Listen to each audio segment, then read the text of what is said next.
Comenzamos sin video.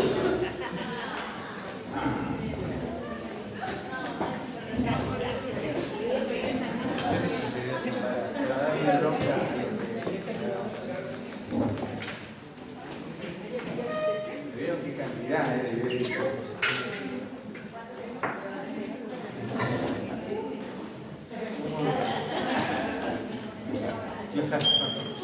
Bueno, acá hay algo precioso pero es medio largo, esto no es mío.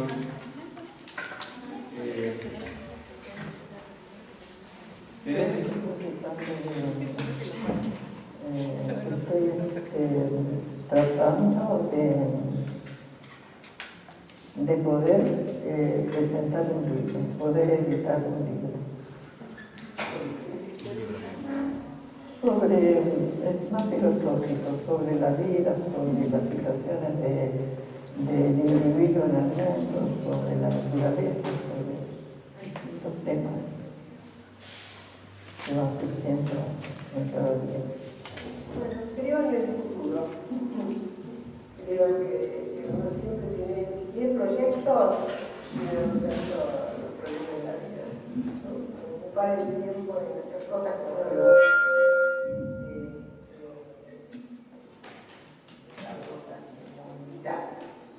Yo elaboro proyectos todos los días. Creo que también eso ha sido muy importante para mí en la vida. Muy importante. Y bueno, mis proyectos tengo de seguir viajando y seguir trabajando para los demás. Sí, siempre estamos teniendo proyectos con mi marido, porque siempre hablamos un poco de la muerte y también de la vida. Tengo una idea de tener un laburito para salir adelante cuando yo quiera. Bueno, en realidad muchas de las cosas que estoy haciendo ahora son desafíos. Porque, por ejemplo, uno hacer teatro es un desafío, porque claro, uno piensa así, la memoria parece que la tengo bastante buena, a lo mejor me olvido dónde dejé una llave, pero en el sentido de que... Entonces yo sí creo que es un desafío. Desafío especial. En este momento quiero volver a cantar en el coro. Yo quiero dibujar, quiero aprender a hacer cuadros, cosas así. Y creo que lo estoy enfrentando que es la timidez. De meterme en la pileta, ponerme una malla, jamás me puse una malla, le tenía terror al agua. Y lo estoy venciendo de a poco también el temor al agua. Sí, me estoy yendo a computación que me da paz. Me gustaría aprender bien para conectarme con otras personas. Y no estábamos preparados para todos esos cambios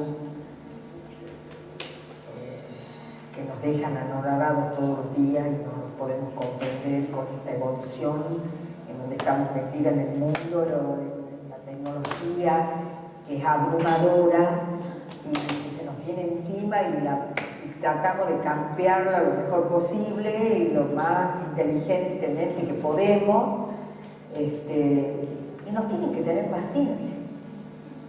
Me comunico con mis hijos del exterior y del interior con la computadora. Pero nos comunicamos con ellos gracias a las nuevas oportunidades que nos dan estas tecnologías, de verlos a ellos. Bueno, esto es una demógrafa muy famosa en la Argentina, Lattes.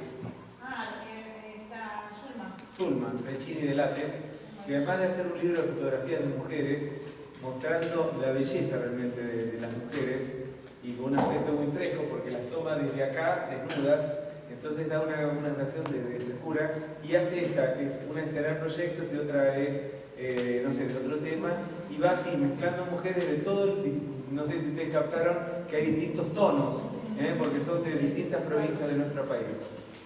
Bueno, algún videíto mismo, ya está.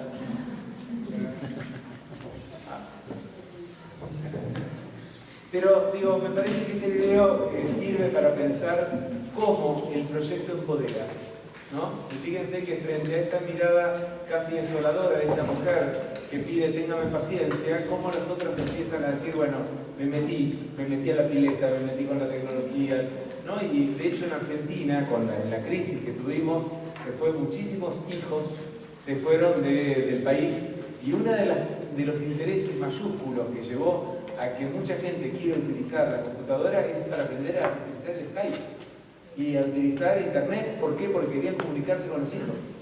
Y esto hizo que atraviesen sus miedos y que puedan ir más allá de esto. Bueno, sí. Me pareció muy interesante el mensaje que nos manda, ¿no? De que nunca es tarde para atrevernos a aprender cosas nuevas. Nosotros anduvimos impartiendo un curso de las TIC en los adultos mayores y se me hacía muy interesante cómo al principio decían las típicas frases que luego escuchamos, ¿no? Pero ¿para qué si yo ya estoy viejo? Yo ya no estoy en edad para eso. Pero ya no es mi época, decían también, ¿no? Entonces les decíamos, pero ¿cómo dices que ya no es tu época si formas parte de este contexto, si estás viva, si estás viviendo estos cambios, ¿no? Con nosotros? A partir de ahí ellas empezaron como a permitirse más el contacto con las tecnologías y ahora pues ya no lo utilizan tanto como nosotros a veces los jóvenes, ¿no? Que la tecnología se apropia de nosotros y andamos con el celular, ¿no? Sino ellas ellas se apropian de la tecnología, pero para utilizarlo solamente como un medio, no para adentrarse ahí, perderse de lo que está sucediendo.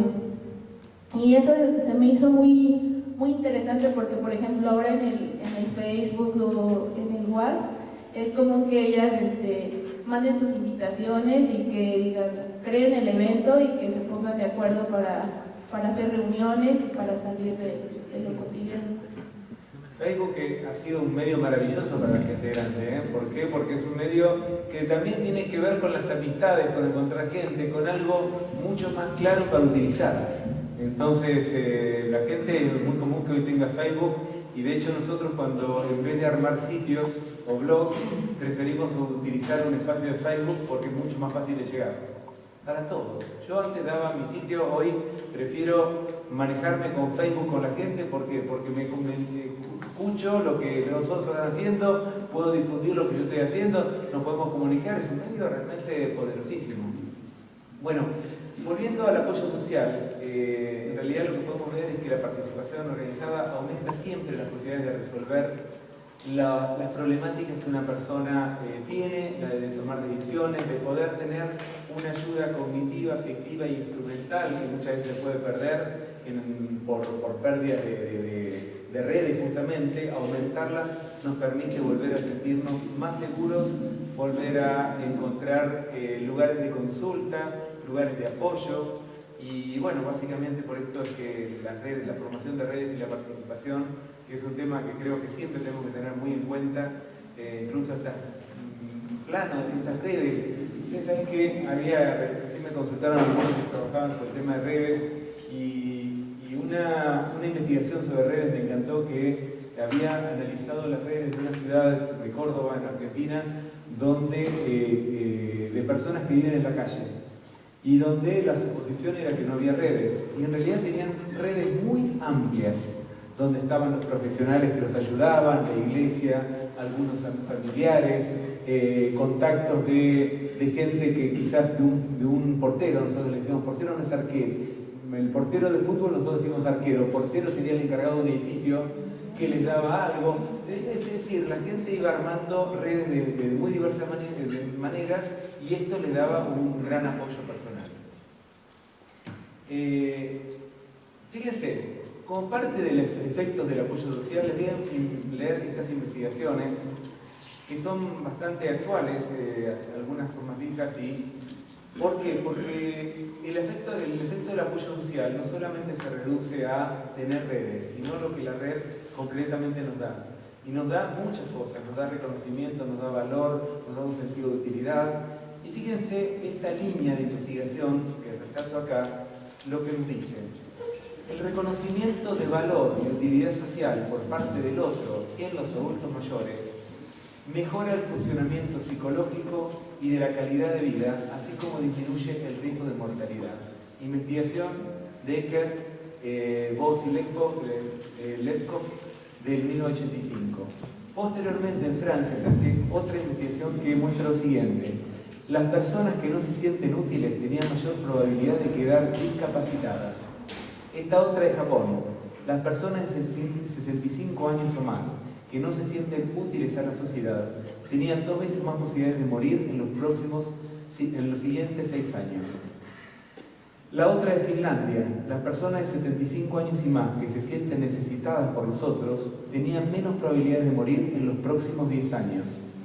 Y finalmente la última, del 2007 en Estados Unidos, dice: las personas mayores que no se sienten útiles tienen 4 veces más posibilidades de discapacitarse o fallecer.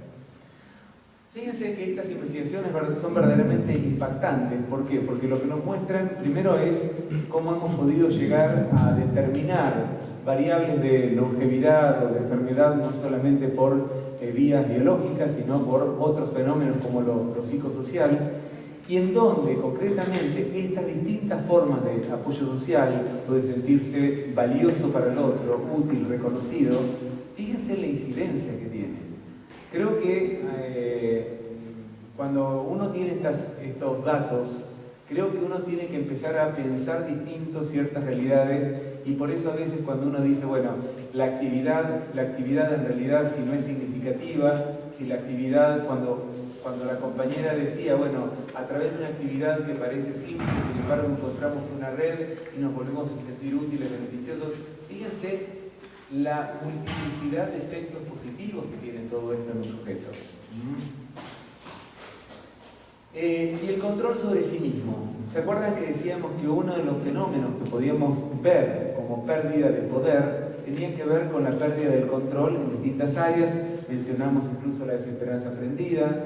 Y ahora vamos a trabajarlo desde otras líneas de investigación, que son básicamente la de Stehausen y Schulz, Stehausen y Dweck, que nos dicen lo siguiente, que los adultos mayores, ante ciertas circunstancias, que ahora lo vamos a ver mejor, pueden generar nuevos mecanismos de control. Y esto es un punto central, creo que para muchos de los que trabajamos en aspectos psicosociales de la vejez.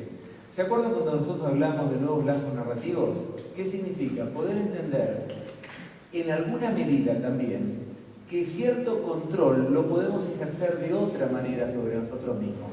Que no hace falta salir corriendo y poder ganar la medalla olímpica para poder sentir un verdadero control de nuestro cuerpo, que no hace falta tener una memoria absoluta, como decía esta mujer, algunas cosas me olvido, pero para lo que yo quiero me acuerdo. Es decir, esto es una reconfiguración de la idea de control. Entonces lo que dicen es que los hallazgos de esta investigación muestran lo siguiente, que pareciera haber 2 procesos distintos. Uno que tiende al control primario, que es mucho más habitual en los jóvenes, es decir, quiero hacer algo y ejerzo el control directo sobre mis conductas. Agarro el auto, voy, lo utilizo, etcétera, etcétera.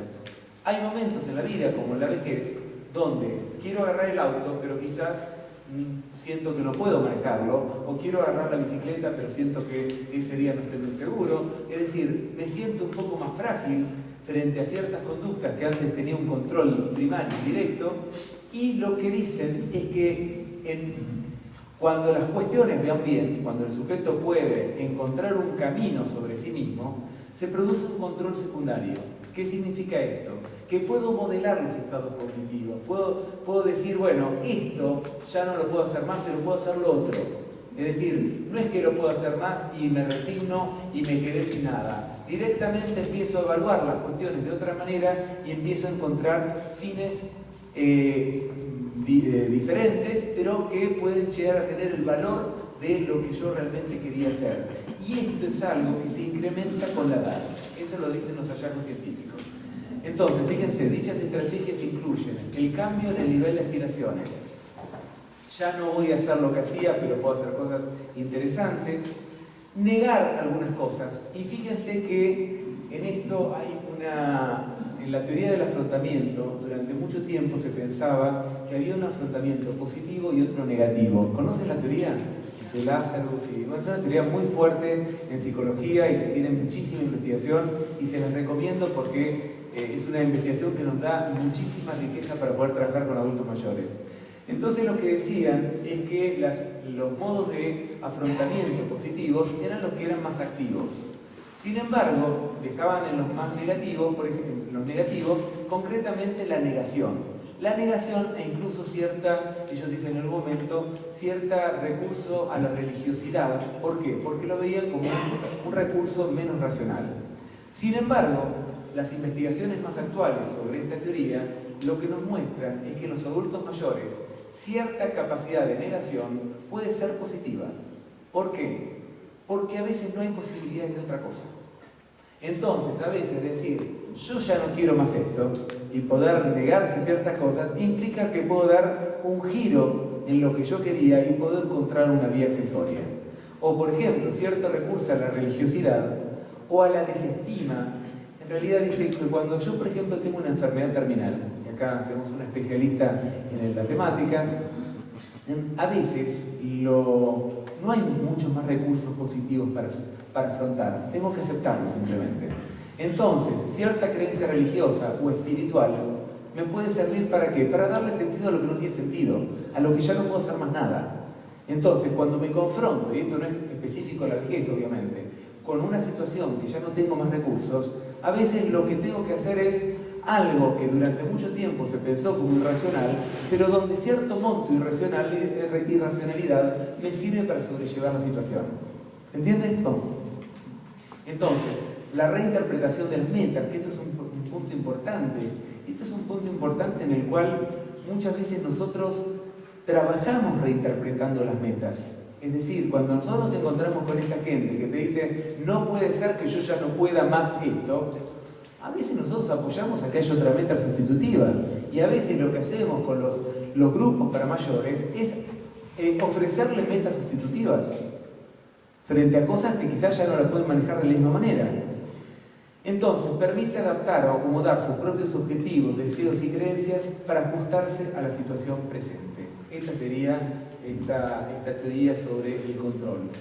Pero hay algo muy interesante que va a decir Brandstatter, nunca digo bien este nombre que es dificilísimo, Brandstatter y Greff. En realidad creo que son suizos, porque este Greff es con un acento, no sé si es circunflejo o el acento al revés de nuestro francés, que dice que ellos utilizan un esquema piagetiano. No sé si conocen la teoría piagetiana, estamos paseando por un montón de teorías. Piaget dice algo que es muy claro y muy preciso. Dice, a lo largo de la vida nosotros asimilamos las cosas a nuestros esquemas cognitivos. Es decir, yo estoy acá y digo, esto se parece mucho a lo que yo viví en Chile, en Argentina, en lo que sea. Se parece a un curso. Hay un punto donde la realidad se empieza a volver cada vez más lejana a lo que yo tenía en cuenta y me cuesta comprender esto, y finalmente lo que dice Piaget, lo dice con ejemplos más buenos, porque en realidad tiene que ver con la niñez, cómo los chicos van adecuando hasta un punto en el cual la realidad se hace inabordable con este esquema cognitivo, y entonces ¿qué es lo que tengo que hacer? Acomodarme. Acomodarme es una palabra que justamente habla de esto. Mientras que asimilar tengo un control pleno sobre el objeto, en la acomodación lo que hago es desprendo mis categorías cognitivas, conductuales, afectivas y trato de incluirme en esa realidad frente a la cual no tengo demasiado manejo. ¿Se entiende? Entonces, este simple esquema lo podemos aplicar a lo largo de toda nuestra vida. Todos asimilamos lo máximo que podemos. ¿Por qué? Porque es lo más fácil. Y cuando no podemos asimilar más, nos acomodamos. En este sentido, Whitburn y Sneed, que era lo que yo les comentaba hace un rato, tienen toda una teoría psicológica de cómo en los adultos mayores esto trae más o menos beneficios a acomodarse o asimilarse. Entonces, frente a esto, lo que indagan estos autores es que para que una persona pueda finalmente hacer este trabajo de asimilación y acomodación, que finalmente se da siempre en procesos, uno asimila todo lo que puede y lo demás no se acomoda, pero básicamente hay un proceso dialéctico entre uno y otro. Entonces, para que yo me pueda acomodar a algo que es demasiado disímil a mí, y acá estamos con las hojuelas que comentaba Marga del arquitecto, ¿qué es lo que Marga hace? Frente a ese trabajo estúpido que le habían ofrecido a este hombre, que era un arquitecto y que era un personaje, lo que Marga dice es, no te acomodes a eso. Fíjate qué situación vos podés encontrar para que puedas seguir haciendo algo lo tuyo. Lo que vos le dijiste es darle algo de continuidad entre lo que el sujeto era y lo que el sujeto es ahora. Es decir, vos le acomodaste una situación donde su profesión podía continuarse de alguna manera. Esto es una necesidad del sistema psicológico, casi. Esto es un poco muy duro. Es como decir, ninguno de nosotros nos acomodaríamos fácilmente a situaciones que son demasiado disruptivas con nosotros mismos. O por lo menos necesitaríamos mucho tiempo de afrontamiento y de desarrollo de nuevos esquemas para poder abordar situaciones que nos dejan por fuera de aquellas identidades que medianamente eran valoradas. Por otro lado, el ser humano necesita algo que te dé cierto nivel de relevancia discriminativa, es decir, donde yo pueda sentir que lo que estoy haciendo me puedo individualizar, es decir, que no quedo perdido en esa masa. Fíjate, volvamos a tu ejemplo, lo que da el sentido a este tipo, que era el arquitecto, o ingeniero, arquitecto, 2 títulos, y de repente sentirse en un lugar donde era uno más de un grupo que no era el suyo, que no tenía nada que ver con él, y donde él quedaba alienado, perdido, no había nada de lo de él que estaba jugando. Y finalmente, significación biográfica, donde haya atributos que en realidad medio se mezcla con la noción de continuidad, pero en realidad donde hay atributos mucho más específicos que fueron lo que vos le dijiste. Vos sos arquitecto, vos seguís con lo tuyo. A partir de esto el tipo encontró una beta. Entonces, lo que podemos ver es que nadie se acomoda tan fácilmente a nada. Recién hablábamos con los compañeros, creo que vos contabas ejemplos de... Juan Pablo contaba que estaba dando clases en un lugar donde había un militar, y este militar resulta que le pedían que haga coros y haga cosas que probablemente él sentía que eran de mujeres, que no eran para él, que probablemente él tendría que haber entrado por otro lado. Y quizás terminaba en el coro, porque no es una mala propuesta un coro, pero en realidad tenemos que saber siempre que la posibilidad de adecuación y la posibilidad de poder continuar con cierto margen de control sobre uno mismo requiere cierto nivel de adecuación, si no puede ser muy traumático esto. Y la gente a veces te dice, prefiero estar en mi casa, donde, ¿qué es lo que pasa en mi casa? Controlo más la situación, soy más el mismo que era antes. Y esto lo vemos, yo he tenido pacientes que fueron gerentes generales de grandes empresas, era muy difícil encontrar un lugar. A veces lo que pudimos hacer, trabajar era que se metan más en internet, que empiecen a buscar noticias internacionales, pero era muy difícil porque no había otredad que se le parezca. Entonces, en este punto no había nada que le brinde cierto margen de continuidad, más que las tareas que podía hacer él mismo y en cierta continuidad con lo que había hecho siempre. Y en este sentido, hay una obra que es la de Baltes, y yo lo resalto para que tengan en cuenta personajes importantes dentro de la gerontología. El grupo de Berlín, como así se lo llamó, habla también sobre el control de sí mismo y como la posibilidad de transformación y cambio a partir de una breve transformación que el sujeto dice tiene que hacer, que es cierto nivel de selectividad, optimización y compensación de la tarea. Acá yo lo pongo a este viejito que es Arthur Rubinstein, que tocó hasta los 90 y pico de años conciertos, pero que Baltes lo lo toma como modelo porque cuando le preguntaron cómo hacía para seguir tocando, él dijo, yo no toco igual que antes. Es decir, yo selecciono la música que puedo tocar ahora. Esa música que yo selecciono la optimizo con todo el conocimiento que tengo de toda mi vida. Y finalmente, el movimiento de las manos, que ya no me dan para tocar tan rápido, hacen que haya dejado algunos, pero que a otros, y él seguía tocando Chopin, ¿qué hacía? Ralentizaba toda la pieza para que sus manos le den.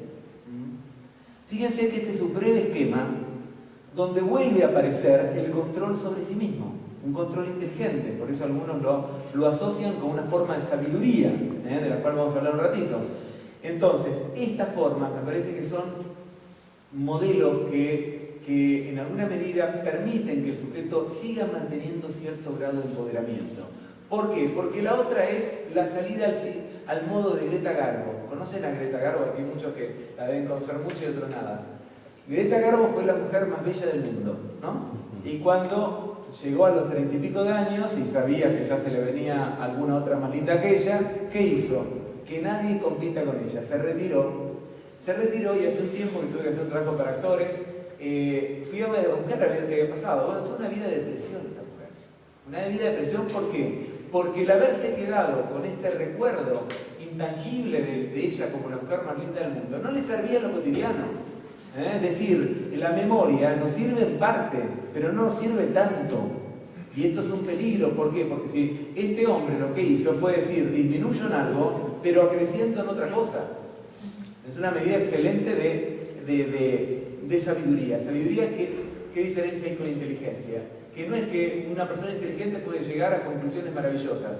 El tema es que hay que ver si efectivamente puede bancárselas, es decir, hacer este trabajo. ¿Quién de nosotros, y en este sentido también hay algo que tenemos que tener en cuenta, quién de nosotros se bancaría bajar estos escalones para poder seguir adelante? Y mostrar que quizás bajamos de escalones o que tocamos, no sé, música más sencilla. En esto les cuento una pequeña digresión, pero que vale la pena. Hay un estudio muy interesante de Gallinson, que es un economista inglés o americano, que trabaja sobre la creatividad. Entonces, lo que dice, trabaja un bello ejemplo, medio imaginado, porque en realidad trabaja con datos históricos, no sé qué fuentes tiene tan ciertas, y él dice, si nosotros tomamos a 4 artistas plásticos, su foco es la creatividad. Vemos que en 4 impresionistas, como fueron Utrillo, Monet, Cézanne y Renoir, encontramos una notoria diferencia. ¿Cuál es la diferencia? Utrillo y Renoir siguieron haciendo las mismas cosas durante toda su vida. Tenían un público claro, sabían que iban a vender y más o menos hicieron lo mismo, o sea, no les falló demasiado la mano al final. ¿Por qué? Porque la carita de Renoir, clásica, muy linda, la repitió tantas veces que no hubo varianza en la vejez y siempre tuvo su público. Monet y Cézanne, cuando fueron más grandes, decidieron ir cambiando y ir extremando el impresionismo a límites que no había conocido. Cézanne empieza a romper la figura, no sé si ustedes recuerdan esa imagen donde hay una mesa con un vaso y un plato y parece que en realidad la mesa se cae y uno dice que le salió mal. No, lo quiso hacer a propósito. ¿Y qué dio lugar a esto? Dio lugar al cubismo. El cubismo miraron en Cézanne esta capacidad de romper con la figura. Monet, ¿se acuerdan de estos cuadros gigantes que él pintó cuando tenía 70 años? Las nenúfares, que son cuadros bellísimos, hoy los vemos como bellísimos. En la época que decían, se volvieron locos. Están viejos y ya no le da la cabeza, y les puedo asegurar que no vendían ni medio cuadro cuando eran viejos. Entonces lo que dice Gallinson es que hay que animarse a ser creativo. ¿Por qué? Porque ser creativo en la vejez es arriesgar el prestigio que uno tuvo, ¿no? Entonces, en este punto, arriesgar es perder el control sobre sí. O sea, fíjense cómo la teoría da cuenta de esta misma situación y que en realidad Monet y Cézanne se arriesgaron a parecer como unos viejos bobos o viejos dementes que ya no sabían más lo que hacían. Esperen, antes que esto, sí vamos a ver un videíto que esto tiene que ver. Es otra publicidad, pero fíjense esta publicidad cómo nos sirve para entender esta temática. La verdad que la publicidad argentina nos ha ayudado. Digo,